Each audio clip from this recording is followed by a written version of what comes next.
अपने ससुराल का भाड़ा। ये कहानी शुरू होती है वृंदावन से, जहाँ पार्वती अपने 2 बेटे, बहू, पोते पोतियों के साथ रहती थी। वृंदावन एक बहुत ही खुशहाल घर था, जहाँ से आज तक कभी भी झगड़े की आवाज बाहर नहीं आई थी। सुबह सुबह पार्वती मंदिर से अपने घर लौट रही होती है, तभी कहीं से उड़ता हुआ एक ग्लास उसके पैर के पास आ गिरता है। घरों से कचरा फेंकते फेंकते ये लोग घर से बर्तन भी फेंकने लगे। हवा से नहीं आया, विमला के घर से आया है, उधर देख। तभी पार्वती की पड़ोसन विमला के घर की रसोई से एक पतीला बाहर आता है और फिर बहुओं की जोर जोर चिल्लाने की आवाजें आनी शुरू हो जाती हैं। ये देखिए, ये तो आजकल के घरों का हाल है। क्या गृहस्थी चलाएंगी ये बहुएं, खुद ही कुत्ते बिल्लियों की तरह लड़ती रहती है। बेचारी विमला। बहुत मुश्किल से पढ़ा लिखा कर इसने अपने बेटों को लायक बनाया था। बहुओं के परिवार वालों से 1 रुपया तक नहीं लिया था शादी में, और अब देखो। पार्वती ये कह रही थी कि विमला की बहुएं लड़ती हुई मोहल्ले में आ जाती हैं। घर पर लड़ते तुम दोनों का मन नहीं भरा, जो मोहल्ले में आकर लड़ने लग गई। आज मैं तुझे जिंदा नहीं छोड़ूंगी। और वहीं बेशर्मों की तरह विमला की दोनों बहुएं गिर गिर कर हाथापाई करने लगती है। अरे जान से मार दोगी क्या एक दूसरे को तुम दोनों? धन्य भाग्य है पार्वती तेरे। एक बार कम पैसे में जीवन आदमी चला सकता है, पर शांति के बिना नहीं। पूरे मोहल्ले में एक तेरा घर है, जहां आज भी कायदा कानून वैसे ही बरकरार है। हाँ, भगवान की दया से अच्छी बहुएं आ गई। भगवान करे ऐसे ही उनका प्यार बना रहे। मुझे भगवान से और कुछ नहीं चाहिए। ये कहकर मुस्कुराती हुई पार्वती अपने घर जाती है, जहाँ दरवाजे पर दूध लिए अजित दूध वाला खड़ा था। भाभी जी दूध आई। क्या अजित भैया, कल दूध एकदम पानी जैसा दिया था आपने। मुझे तो चल जाता है, मेरे बच्चे ऐसा दूध नहीं पीते। जेठ जी को खाटे दूध की आदत है, ध्यान रखा करिए। यही तो देखकर दिल को सुकून मिलता है बहू। जहाँ मोहल्ले में एक ही घर की 2 बहुएं एक दूसरे की जान की दुश्मन बनी बैठी है, वहाँ किस तरह तू अपनी जेठानी के परिवार को अपना समझती है। वैसे भाभी, आज 1 पाव दूध कम है। ये सुनते ही सीमा वहाँ आती है। कोई बात नहीं, कम है तो मुझे 1 पाव कम दूध दे देना, पर तू पूरा दूध लेना नैना, तुझे दही भी तो जमानी है ना। तो कुछ इस तरह का नजारा था वृंदावन निवास का। अपने हिस्से में कम दूध लेकर सीमा रसोई में चली जाती है।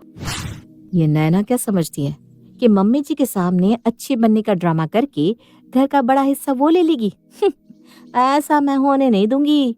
भागलपुर की हूँ मैं, 1 इंच भी मेरे हिस्से का जाने नहीं दूंगी, भले उसके लिए 1 पाव दूध छोड़ना क्यों ना पड़े। इधर रसोई में सीमा खुद से बात करके अपनी भड़ास निकाल रही थी। वहाँ नैना अपनी माँ से फोन पर बात कर अपनी चिढ़न निकाल रही थी। न जाने कब इस घर का बंटवारा होगा मम्मी। सबसे बड़ी कमी तो मेरे पति की है। जब भी लगता है कि बंटवारा हो सकता है, ये अपने भाई के नाम की माला जपना शुरू कर देते हैं। अगर यही अच्छा कमाते होते ना, तो इस घर को छोड़कर मैं तो कब का जा चुकी होती। पर नहीं ना, इनका पेमेंट आप तो जानती हैं। जॉइंट फैमिली है, खर्चा तो मैनेज हो जाता है, इसी कारण बस चुप हूँ मम्मी। शाम के वक्त चाय पीते हुए हरि और पार्वती बातें कर रहे थे। भगवान ने हीरे जैसे बेटे दिए, इतनी प्यारी प्यारी बहू दी। बस जरा पैसे भी ठीक ठाक होते तो फिर टेंशन ना रहती। तभी अपने सास ससुर को इस बात पर बात करता देख नैना फौरन वहां आकर बैठ जाती है। यही सही वक्त है, पापा जी के पास 2 एफडी है। मैं भी जरा अपना गम सुना देती हूँ। इसी बहाने अगर एक भी एफडी तोड़ दी तो 20 लाख तो यूं आ जाएंगे। बात तो सही कह रहे हैं पापा जी आप। कभी किसी का बुरा करना नहीं चाहा इन्होंने, पर देखिए ना, कमाई के नाम पर 17,000। अब 17,000 में घर कहाँ चलता है। जो कुछ लाते हैं सारा माँ के हाथों में रख देते हैं। अब तो स्कूल का नया सेशन भी आने वाला है। बच्चों के एडमिशन फीस, स्कूल ड्रेस, पता नहीं सारा खर्चा कैसे मैनेज होगा। और उसी वक्त हाथ में राशन का थैला लिए सीमा बाजार से वापस लौटती है। हद कर दी इस नैना ने, एक मौका नहीं छोड़ती माँ बाबूजी को इम्प्रेस करने का। मैं बाहर क्या गई, देखो तो कैसे माँ बाबूजी की चापलूसी करने बैठ गई। ऐसे ही कहीं मेरी पीठ पीछे ये इनसे कुछ ले ना ले। राशन कितना महंगा हो गया है मम्मी जी। एक तो बेचारे ये कितना कम कमाते हैं, आप तो जानती हैं। भगवान की कृपा से हमारे पास ये मकान है, वरना न जाने सब कैसे होता। इतनी तकलीफ हो रही है सबको तो कुछ तो करना ही पड़ेगा हरी जी। हम भी इनके माँ बाप हैं, हमारा भी कुछ फर्ज बनता है कि नहीं। हम तो ऊपर रहते हैं, नीचे का तल्ला तो पूरा खाली पड़ा है। मैं क्या सोच रही हूँ कि नीचे का हिस्सा किराए पर लगा देते हैं, 30-40 हजार तो उससे आ ही जाएंगे और घर का बजट भी संभल जाएगा। क्यों बहू? हाँ हाँ एकदम सही मम्मी जी। हाँ हाँ एकदम सही मम्मी जी। ये सुनते ही दोनों बहुएं खुशी के मारे एक दूसरे के गले लग जाती हैं। आखिरकार उनके हाथों में पैसे जो आने वाले थे। रात को अपने समय से अनुज और नयन घर आते हैं। नैना और सीमा मिलकर सभी को खाना परोसती है और टेबल पर शुरू हो जाती है रेंटर रखने की बातचीत। ये बहुत सही फैसला किया मम्मी आपने। नीचे 5 कमरे खाली पड़े हैं, एक क्या 2-2 परिवारों को रेंट लग सकता है नीचे। लग ही सकता है, लगवाना हो तो 3 परिवार को भी दे सकते हैं। 2-2 कमरे 2 फैमिली को दे देंगे और एक सिंगल कमरा किसी बैचलर को दे देंगे। जितने ज्यादा रेंटर उतना ज्यादा पैसा। तो अब इस चिंदी चोरी पर उतर आ रहे हैं लोग। इस तरह तो फिर दिक्कत है ना भैया। अब देखिए अभी तो हम सब साथ में रहते हैं, कोई कहीं भी रह लेता है, पर मेरा कमरा पड़ता है दाएं तरफ, यानी दाएं तरफ में घर के नीचे वाले हिस्से में जो 2 कमरे आए वो तो मेरे हिस्से के हुए, और वैसे आप लोगों की तरफ तो 3 कमरे चले जाएंगे, तो ये तो गलत बात हुई ना। ये तो गलत बात हुई ना। हाँ, भाड़ा आपको 3 कमरे का और हमें 2 कमरे का, ऐसा तो नहीं हो सकता। हाँ बस कर दी ना ऊंची बात। अरे अभी तो हमने 3 कमरे 2 कमरे वाली कोई बात कही नहीं। ये तो खुद तेरे दिमाग की फितूर है। बड़ी भाभी करती रहती है, ये था तेरे मन में। अब तूने अपना असली रंग दिखाई दिया ना, तो कमरे अब 3 और 2 करके ही बटेंगे। ओ, तो सारा दिमाग आप ही लगा लेंगी सीमा जी। तो तुझे क्यों आग लग रही है? तू भी लगा ले दिमाग। तू भी अपना एक एक कमरा अलग अलग बैचलर को दे दे। एक कमरे में तूने दिखा दिया, जा ऊपर में जो इतना बड़ा कमरा लेकर बैठी है ना, मैंने तो कभी नहीं बोला। कभी देखा है मेरे कमरे का हाल? किसी कबूतर खाने से भी छोटा दिखता है। हाँ हाँ, जैसे मैंने आपको वो कमरा दिया था, मैं तो जब इस घर में आई थी आप उस घर कमरे को खुद ही लेकर बैठी थी। मुझे तो बचा कुचा कमरा दिया गया था, वो भी किसी तरह मेरे पापा ने तुड़वाकर कमरे की मरम्मत करवाई, वरना जैसी मेरे कमरे की हालत थी ना, मुझे तो लग रहा था कि शादी की पहली रात कहीं परलोक ना सिधार जाऊं मैं। हाँ, रेंट आने की बात तो दूर है, अभी तो बस आइडिया रखा गया था कि पार्वती की आंखों के सामने उसकी हीरे जैसी बहुएं लड़ना शुरू कर देती हैं। ये तुम दोनों को क्या हो गया है? ये कैसी बातें कर रही हो तुम? तब नैना को समझ में आता है, अरे वो तो अपनी सास के सामने झगड़ रही है। घबरा गई मम्मी जी, घबरा गई। हम तो मजाक कर रहे थे, है ना सीमा भाभी? हाँ मम्मी जी, कमरा किसी के भी हिस्से का हो, क्या फर्क पड़ता है इन चीजों से? हमें तो कभी मतलब ही नहीं रहा, है ना? घबरा कर नैना और सीमा अपने अपने कमरों में चली। मम्मी जी के सामने आ जाता और ज्यादा बुरी अगर मैं दिख जाती तो मेरे हिस्से में आता हुआ रेंट भी चला जाता। ना बाबा ना, अब मैं कुछ ना बोलूंगी। कितनी तेज है नैना, मेरे मुंह से उसने बोली निकलवा ही दी। अब भी मम्मी जी के सामने बेकार में मैं बुरी बन जाती और हाथ आता हुआ रेंट भी चला जाता। अब मैं कुछ नहीं बोलूंगी, ना जी ना, मुझे नहीं बनना बुरा। इतने दिनों से अपने मन में जलन लिए नैना और सीमा जो अच्छी बहू बनने का नाटक कर रही थी, वो कहीं ना कहीं बाहर आ जाता है। किसी तरह नैना उस वक्त तो सब कुछ संभाल लेती है, पर कहते हैं ना, अगर आप चिप्स के पैकेट फाड़े और एक पीस खाकर रह जाए, ऐसा तो हो ही नहीं सकता। अगली सुबह भी कुछ ऐसा ही होता है। रोज की तरह सीमा रसोई में काम कर रही होती है। फोन पर बात करती हुई नैना रसोई में आती है। मैंने तो भाभी को माँ समान माना था मम्मी जी, पर मुझे क्या पता था अपने मन में भाभी इतना कुछ लिए बैठी है। वो तो कल बस मैंने बात को किसी तरह संभाल लिया, वरना न जाने क्या होता। मुझे तो लगा था कि माँ जी को हार्ट अटैक ही ना आ जाए। ओ, तो तू अब मेरी चुगली माँ जी से कर रही है? तो ये भी सुन ले, माँ जी भाड़े के पैसों के बंटवारे की बात भी आपकी बेटी ने ही की थी, और यहाँ फिर से सीमा और नैना सब कुछ भूल भाल कर रेंटर्स को लेकर कलेश करना शुरू कर देती हैं। अपनी बहू की आवाज सुनकर पार्वती रसोई में जाती है। अरे बहू, ये क्या मजाक है? तुम दोनों बार बार लड़ने का ड्रामा क्यों कर रही हो? ड्रामा नहीं मम्मी जी, कोई ड्रामा नहीं कर रही यहाँ। ये लड़की खुद को मेरी देवरानी कहती है, पर कितनी जलन है इसके मन में। अब आप ही बताइए, अब तक हम जब घर में रह रहे थे तो इसके कमरे की तरफ का हिस्सा इसका हिस्सा था और मेरी तरफ का हिस्सा मेरा। तो आज जब किराएदार आने की बात आई तो सब कुछ हिस्से के हिसाब से ही होना चाहिए ना। अब मेरे तरफ 3 कमरे हैं तो 3 कमरों का भाड़ा मुझे मिलना चाहिए। अब इसमें पैसे का बंटवारा क्यों हो, मतलब हर तरफ से मैं ही घाटे में रहूं। तो अब ये भी सुन लीजिए भाभी जी, अगर रेंटर्स आएंगे तो पानी भी इस्तेमाल करेंगे, और पानी हमेशा नयन जी ही चढ़ाते हैं। आज तक जेठ जी ने घर के किसी काम में भी हाथ नहीं बटाया। ऊपर से भी हालत खराब थी और नीचे जाने की सीढ़ियां टूटी हुई थी। उस हिसाब से मेरा और ज्यादा हिस्सा बनता है। अपनी बहू को कुत्ते बिल्लियों की तरह लड़ता देखकर पार्वती कुछ समझ ही नहीं पा रही थी। तभी इस लड़ाई के बीच में अनु जाकर कहता है, मम्मी जी के जो पैसे बैंक में लगे हैं उसका इंटरेस्ट भी पीछे से नयन को मिलता था। तब तुम कहाँ थी नैना? और आज जब हमें फायदा होता दिखा तो कलेश करने आ गई। क्या मम्मी जी, आप अपने पैसों का इंटरेस्ट नयन को दे रही थी? ये क्या बात हुई मम्मी जी? काम करें हम और फायदा मिले इसे, ये तो गलत बात है।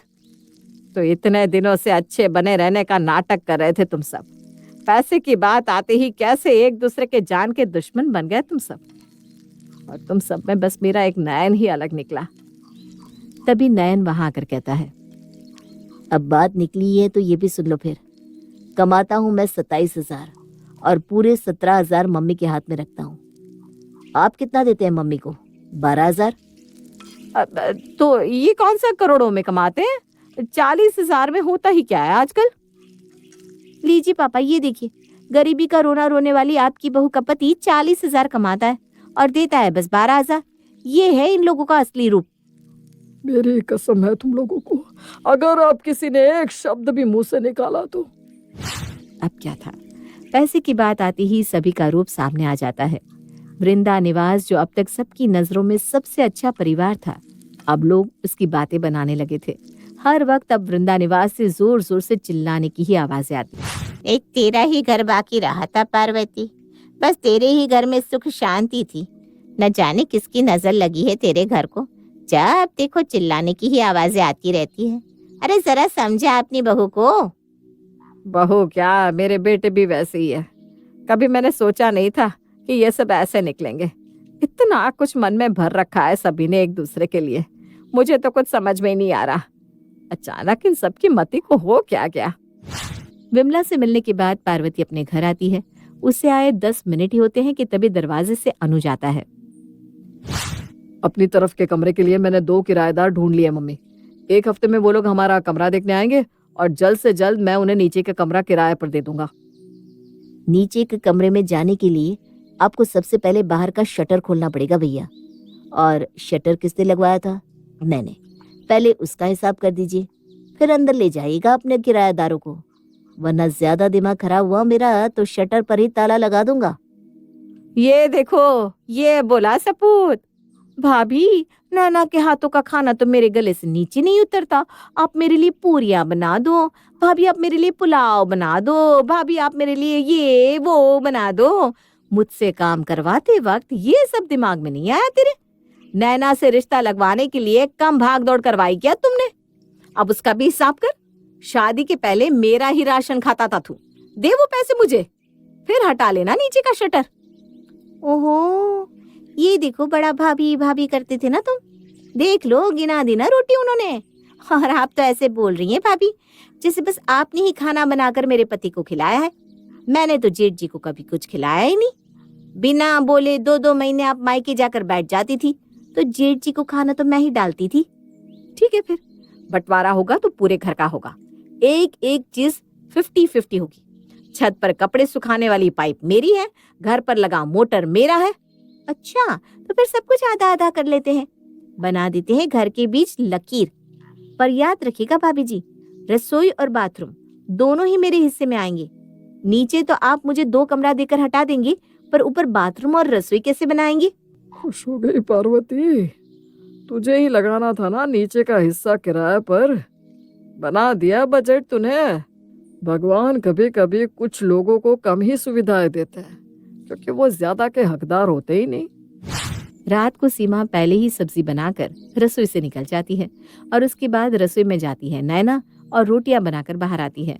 सभी खाने पर बैठ जाते हैं और सीमा सिर्फ अपने पति और अपने सास ससुर को सब्जी परोसती है। वैसा ही नैना करती है। मुझे रोटी, मुझे सब्जी। जब तक आप इस बात का सोल्यूशन नहीं लाते कि नीचे के हिस्से का किराया किसे कितना मिलेगा, तब तक आप लोगों को ऐसे ही मैनेज करना पड़ेगा।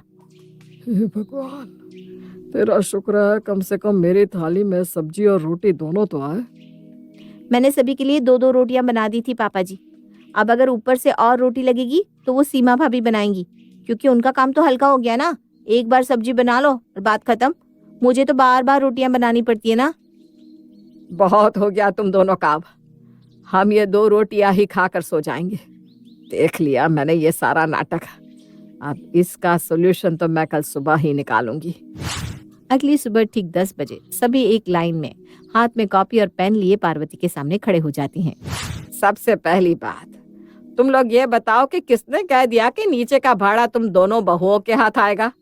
अरे भाई, किराया मैं लगा रही हूँ तो किराए का पैसा तो मैं ही रखूंगी। क्या मम्मी जी, ये क्या कह रही है मम्मी जी? मैंने तो बेकार में ही नैना से लड़ाई कर ली। यहाँ सब कॉपी पेन लेकर आई हैं तो एक हिसाब और जोड़ ले।